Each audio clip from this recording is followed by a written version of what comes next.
We are finally getting the Daredevil show I thought we were getting the entire time. But there's just one big problem. The season is almost over. There is only 2 episodes left, and they just killed off who we thought was going to be the overarching villain of this season. Not to mention the showrunner of this series recently implied that Muse was going to be a multi-season threat. So yeah, I am a little bit confused. I guess he didn't mean to say that Muse himself would be a multi-season threat. More so, the impacts of Muse and his actions would be felt throughout the rest of the season and into the second season. It's not quite exactly what we wanted. I think a lot of people wanted to see more from this character, especially since I hear in the comics he actually has way more going on. So we never really got to see the true badass version of Muse, which is a letdown for sure. And I am positive that there are going to be people who are just so upset that they are going to feel like they wasted his character.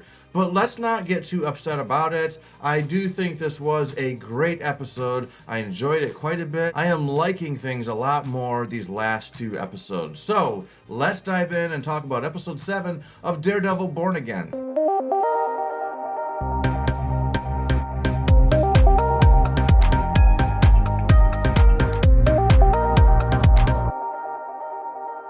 At the start of this episode, we see Fisk and his staff, or goons, you could call them goons, and I don't think you'd be wrong. Well, they tell Fisk that there's a good chance that Daredevil was there to rescue Muse's latest victim, which is funny because as soon as Fisk hears this news, well, he seems pretty pissed. This is the guy who has taken him down twice now, and he does know that Matt Murdock is Daredevil, and especially after their conversation in the diner where he basically said, don't put that costume back on. If you put that costume back on, there's gonna be hell to pay. Well, now that he knows that Matt has broken his arrangement and put that costume back on, Fisk is pissed. He is visually pissed, and he's wearing that anger on his face in a way that Vincent D'Onofrio does so well. Of course, now that Matt has put that suit back on, people are already starting to notice because he's starting to show up with the bruises and the bumps. He's starting to become unavailable, just busy all the time, and that's what got him in trouble in the first 3 seasons of Daredevil, and it seems like history is repeating itself. Hiding his identity is not something Matt has ever been particularly great at. He's a blind man, and he's showing up to places with black eyes and bruises, and that's just, it's gonna raise a lot of questions. Yes, people do know that blind people are likely to walk into things, but at the same time, blind people don't typically get black eyes, don't typically get broken ribs, don't typically have scars all over their bodies, so it's gonna make people ask questions, and Heather for sure is going to piece this together. As a matter of fact, Matt should just rip that band-aid off right away. He should just get it out of the way, tell her right now, well, she still trusts him a little bit because it's gonna come out eventually. We all know that. Now, arguably the biggest part of this episode does involve Heather and Muse, but I want to jump really quickly over to Vanessa because there's some interesting stuff happening with this young lady as well. We've known since the start of this series that she is not enjoying this legal lifestyle. It's just too limiting. There is more fun to be had, more money to be made, more respect to be earned by being a criminal. And I think she really is enjoying the idea of being the queenpin. And it appears that some of the criminals in the city actually agree that things were better off under her leadership. And they are just feeling fed up with everything Fisk is offered. She doesn't seem to hate the compliments. She doesn't seem to hate the notoriety. She liked being the queenpin, and that's what she wants to have back. Talking about the final moments of this episode, she ends up texting Luca, that gangster who doesn't like Fisk at all, the address of where he's gonna be. There's a couple different ways that you could take this scene. You could take this to mean that she's deciding to make a move against Wilson. She wants Luca to kill Wilson so that she can resume her role as the queenpin, get back into that life of crime. But I think there's another possibility. You could assume that she and Wilson are actually working together, that he knew this was going to happen. That's why that security guard was lurking in the corner waiting to shoot the guy. So did Vanessa actually communicate this with Wilson? Is that part of a plan? That is another possibility. But if this plan was not executed with Vanessa and Fisk in tandem, well, that means that he's monitoring her phone and he knew that that guy was going to be coming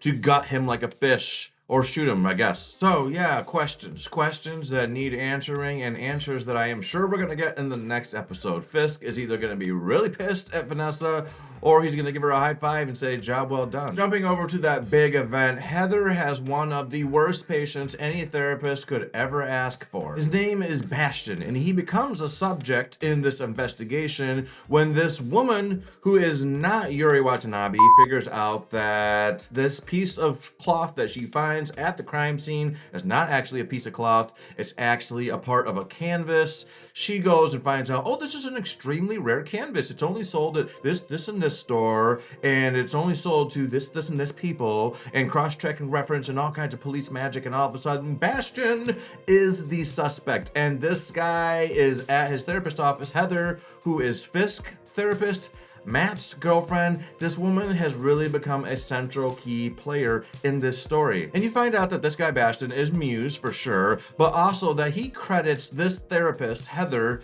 with helping him unlock his true potential. And let's talk about this bloody nose really quick. It sure didn't look like he wiped enough blood off of his nose to paint this entire picture, but maybe it was one of those, bloody noses that you can keep dipping and getting more. It didn't look like he did that. I'm guessing this was for the sake of drama and just a ridiculous, silly thing. Probably just as silly as Matt figuring out that Heather was Muse's next target by feeling a painting. I mean, is this painting that damn accurate? It has all the exact details of this woman's face.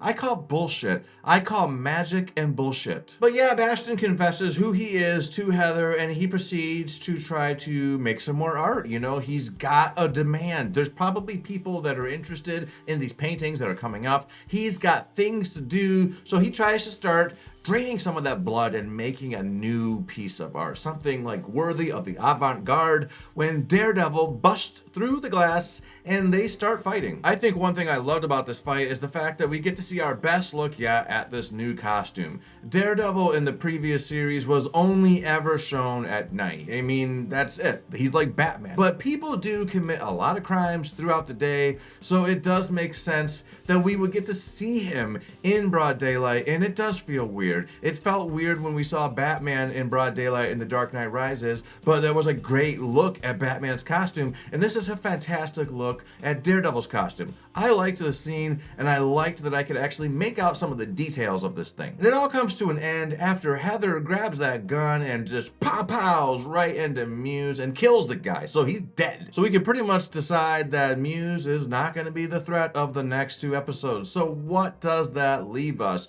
What's gonna happen next? Well, I think likely Matt is gonna start being hunted down by Fisk's new anti-vigilante task force. He now knows that Matt has suited back up as Daredevil. He decided to steal credit for defeating Muse and let that credit go to this anti-vigilante task force. So there's gonna be some repercussions with that. I think that lie is not gonna stay buried very long. People are gonna find out that no, this was Daredevil. She might even try to say something, but Fisk is pretty good at shutting people up, but Matt's also pretty good at stopping him, so we'll see. Maybe he can't shut her up, but yeah, Matt is going to be having to deal with some of Fisk's incoming task force. So what did you guys think of this episode? Put your thoughts on it in the comments. I like this episode quite a bit. I have some complaints. I think there is some silly things, and I was expecting Muse to not die in this episode, but I do think that it's moving in the right direction. It's giving me more of that Netflix grittiness vibe.